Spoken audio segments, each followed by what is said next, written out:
So I'm here getting ready to have the shotgun start for the AIM golf tournament, Nancy Lopez, and we're playing the Nancy Lopez course.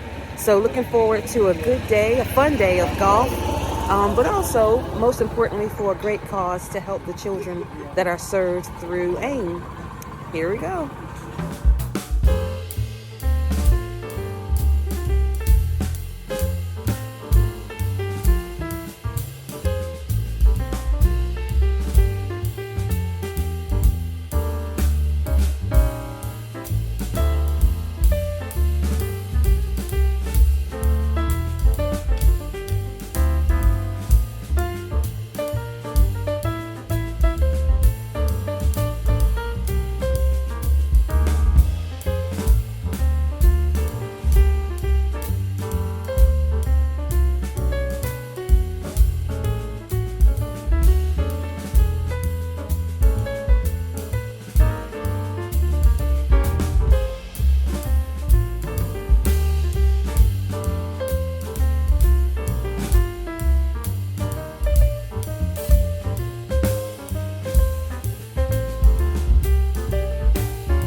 On the LPGA tour or as an amateur, I love Joanne Carter. I'm sure a lot of you know Big Mama, who she was.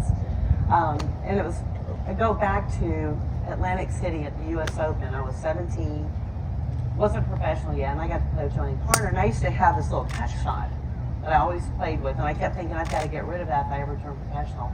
Well, I'm playing with Joanne, and she's got that little cut shot. I'm like, hey, it's okay. I can play with that cut shot. But she was always so nice. I remember growing up and my dad would say, let's watch the LPGA tour. And we would say, we're not very often. And I would watch Joanne Carter, Donna Capone. But Joanne was a player that was always the same. Didn't matter whether she was playing good or bad. You didn't know what she was shooting. She had great temperament on the golf course. So I get on the tour, and we're playing at Waikagill, outside of New York. Great golf course. It was long. I was long. She was long.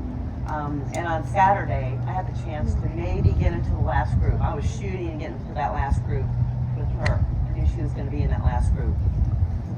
Well, unfortunately, I didn't get in the last group, so I was in a group ahead of her. And on Saturday, she was being interviewed by the press, and they asked her, you know, what she thought about me being, you know, in close contention. And she goes, "Oh, I'm going to leave her in the dust." Well, I mean, we always kind of joked with each other, and I respected that she said that. But you know, as the night went on, I'm like, she's going to leave me in the dust? I don't think so. Okay, I'm going to use this to really make myself get really competitive to her. I'm going to be angry. So we went out there, and she's never been angry. So much for play happy, huh? So much for play happy.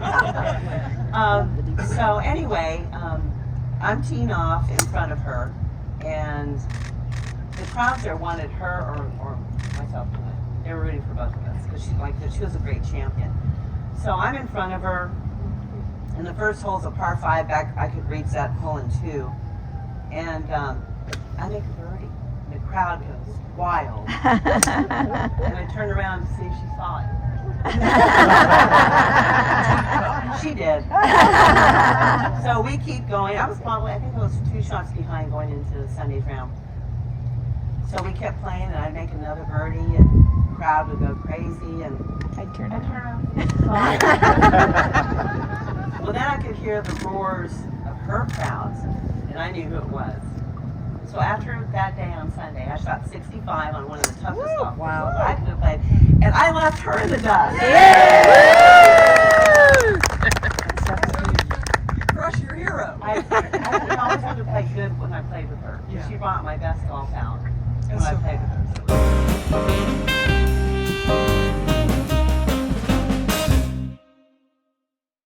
Keep up with the big dogs, not able to move it as far as they could. Yeah, for me, I was always a really good iron player. So it didn't matter if they were hitting 9 irons, 4 irons. I just was able to get height on my irons. I had to spin the ball a lot so I could fall up in the air. And then I also tried not to do something that I wasn't. and I wasn't a big long hitter. I just needed to hit fairways, and put the ball in the fairway, put the ball in the green, and make putts. I mean, you know, we'll all agree that making putts is really where it's at. If you're putting well and making putts, a 10-footer is going to make up for a 250-yard drive. So ultimately, that's what I really worked on in my game, was the short game. A lot of time around the chipping green and the putting green, and making sure from 80 yards and in, I was really good at, you know, especially in U.S. Opens, U.S. Fairway, and, you know, instead of trying to get it up on the green, I wasn't strong enough to get it out of that rough on the green. So I would lay it up to a yardage, and I was really good from 75, 80 yards and in. And you have to do that to maintain yourself out there. And you have to know what you are. And for me, I wasn't going to get to every par 5. I just was more about just, you know, put it in the fairway and get on the green. I think that should resonate with everybody here, because we all want to try to hit the ball farther. You hear about technology, moving it, all that. But honestly, you talked about working on your weaknesses after a round, which is critical. You're talking about staying in touch with your strengths and maximizing them. So if you know what your strength is in your game, make sure you stay on top of that while you try to improve some of the weaker areas, and you might see your scores go down in your reputation. But I just want to add a quick story. You're talking about your mentors. I want to just, first of all, we lost a great friend of ours, Andy Bean, a couple of weeks ago from Central Florida's Andy Bean. People ask me, who's the greatest player never to have won a major? I always say it's Andy Bean. Because Andy Bean was, I don't know how many of you knew him, but Andy was just an incredible guy. But when I think of Andy, I think of the great story about one of my mentors, Jack Nicklaus. Andy Bean and I were playing with Jack at Deerfield Village at the Memorial one year. And all three of us shot 36 front side, all pars, no birdies. We got to the 10th tee, and Jack said, "Well, guys, we better get this going. We got to make some birdies." And it's a pro Jack crowd, so we said to Jack, "Well, you know, it's your course, design." So he birdied 10, he birdied 11, he birdied 12, he birdied 13, and now the crowd is huge, bigger. We hit 14, a cute little par 4. We lay it up off the tee. I hit it just long of the green, and as you know, the green is about as big as I am, and it tilts like this. And I hit it over the green. Andy hits it 8 feet. Jack hits it 25 feet. So I chip down like this, and I hand my ball to Fluff, and he's cleaning it. I look up at Andy Bean's putting, and I'm thinking, Jack putt already? Because Jack was 25 feet. Andy putts. He makes it for birdie. He comes over, and Jack comes to me, and he says, "You want to putt out?"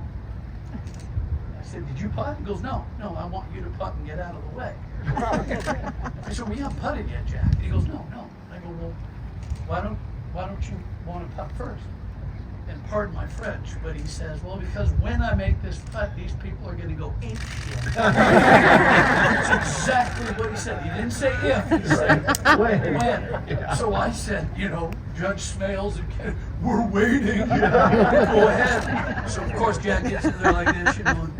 He knocks this 25-footer in. You know the break on that green is 8 feet. He knocks it in. And the people are going crazy, and I just got schooled because Jack's like going like this for the people. And he looks at me like, "You dumb." I managed to get my putt in, and we're walking to the next tee, and Jack's standing on that little bridge there. And as I walk, he kind of goes like this. So talk about getting schooled. You schooled Joanne, but I got schooled by the great Jack.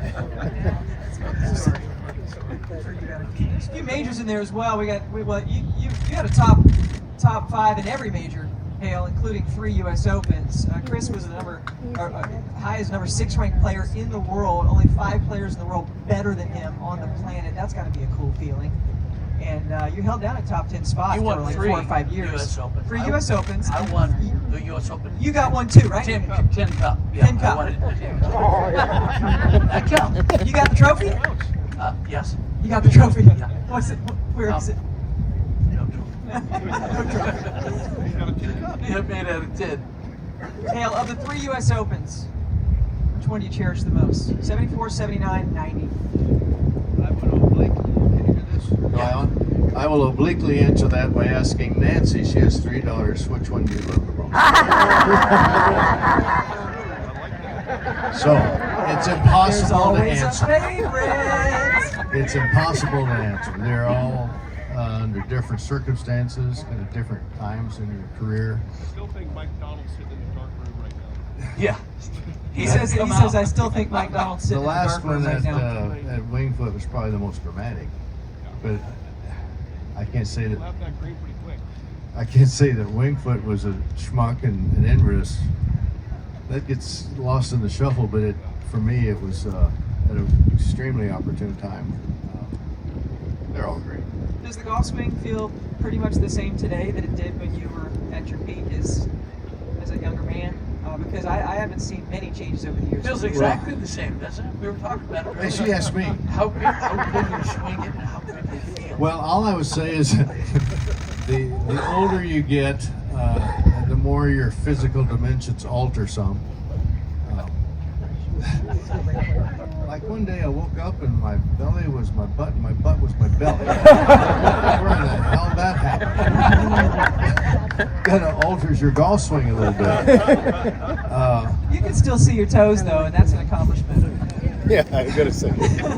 So we were talking last Hard to night. get I had the around, privilege huh? of sitting next to this lovely gentleman for dinner, and we got to talking about what challenges us today. We've kind of peaked in our respective careers, and now we're getting on with age, and we're looking for things to keep us interested in life and challenged. And I know pickleball is one of them for you, but also that's my wife. That's your wife? She drags me out there, and then of course, like many of us, you get thrown in even a semi-competitive environment, it becomes obsessive. But raging bull. But I think for me, and when you've been going.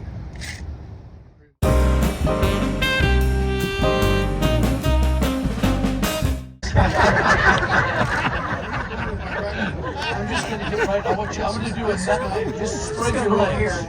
Just spread your legs a little bit. So I just put it alphabetical. So there's Irwin, I, Jason, J. Yeah, so I've seen this so many times. And I thought when it went from J.A.C. Jacobson and Lee Jansen, and then it went to Irwin, I thought I was trading for a Hall of Fame major champion, and I got this pain in the ass guy. So, yeah, just spread your leg. Just do this. Oh The one thing that I try to do. I have a little as less an to older- lose. I'll do it. Okay. With you, I'm gonna get closer. It would do him more damage. The one thing at 70 years old, what I try to do is make sure that I just keep flexible and make sure I turn. And that's hard to do. Hale is the Iron Man. Every time we were in a gym, he was always there before all of us, and he would stay longer. That's why he's always been incredible condition and a great player. So just trying to stay flexible, I think that's the most important thing. As a senior player, I just want to make sure that I can continue to turn. I was hoping you weren't there. Effortless. Just trying to make sure I get the club around behind me, because that's the one thing I think instinctively with us as we get older is instead of turning to get the club behind you, we get the club up here. Because as we know, golf is a side-on game. Bowling is an online game. Darts is an online game. But when you stand to the side, like baseball or tennis or hockey, you've got to swing. You've got to rotate your body. There's nothing linear. There's nothing side to side about golf. It's all rotation. So the more I can rotate my body and get my arms around behind me here on both sides, no matter what your age, I think you can continue to play some good golf. He's doing all this with Peter, I have a question. both hips. Yeah, I've got 2 Knees. hips and a knee replaced. So it is possible. Yeah. You and Nancy having a contest? Yes, we Well, I are. wanted to ask you, We are. Peter, and maybe Hal and Chris, when you stand up and you address the ball, our toes are pointing out. When we're always taught to have the square. To me, if we have our toes pointed out, don't you think you could Yeah. turn better and release to the Yeah, I've done better? that. When I first started, my dad taught me to play. I know Ben Hogan taught everybody to go with their left foot 45 degrees, but my dad taught me to keep my toes pretty much forward to maintain some resistance in my lower body to be able to generate that torque coming through. Not anymore. At my age, I tend to be a little bit more, well, I'm an Oregon Duck. So I have a little duck feet because that allows me to get my body around a little bit more. And I would recommend you do the same thing. Flare your toe out to the right and to the left. It helps you get around here. Open up your hips a little bit more on both sides. Haler with Peter Jacobson, Chris DeMarco, the lovely Nancy Lopez, and the inimitable Dr. We're so thrilled to have you here. You're the one that is making a difference this weekend. So when you miss a putt, when you miss a drive, when you struggle, remember the children. Stay that way. Go have a great day. Kelly Tillman too, everybody. Kelly Tillman.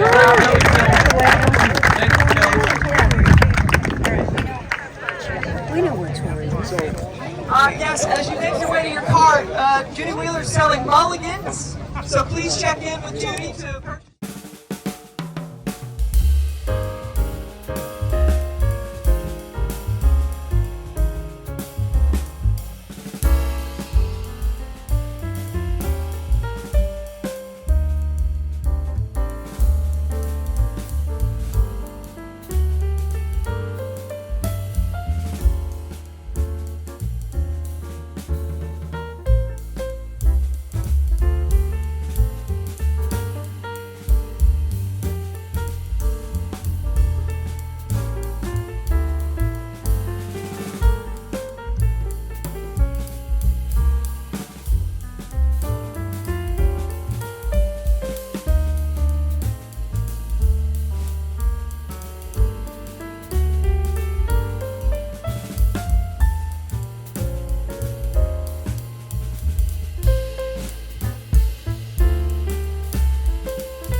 Just finished up a round of golf.